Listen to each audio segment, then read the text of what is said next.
Hi, this is Mark News from Plant Talk Radio. Thanks for subscribing and listening to our Plant of the Week podcast, brought to you by Bonide Products, family made in America. Visit Bonide.com to find a retailer near you. Each week, Plant Talk Radio's Fred Hauer focuses on a plant that would be a great addition to your landscape. Now for this week's Bonide Products Plant of the Week. Well, I was tempted to go indoors, but I did look outside and actually was up in Ontario, Canada, and saw just a beautiful shrubby dogwood called Winter Beauty. It's a different, newer variety.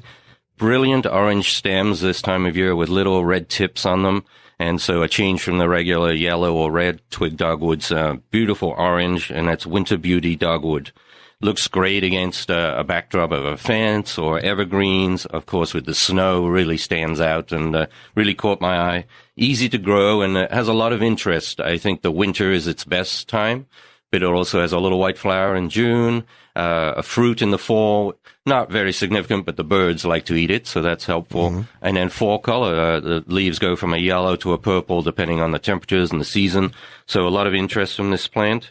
And easy to grow, full sun to part shade. And to keep that bright orange color, do two things. You can remove about 25% of the stems, the old stems, every spring. Or every 3 years, you can cut down all the stems and have them regenerate. So you'll keep that orange color if you do some pruning to regenerate the plant.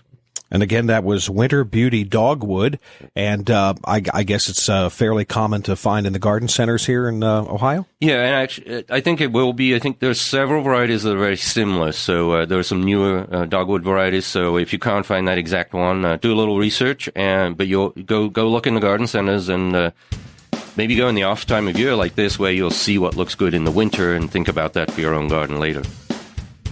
Thanks again for listening to our podcast, brought to you by Bonide Products at Bonide.com. Plant Talk Radio offers other podcasts as well, including our daily Your Gardening Question podcast and our weekly Plant Talk Radio, all available on iTunes or your preferred podcast player. If you have a plant suggestion for Fred, send him an email, fred@planttalkradio.com.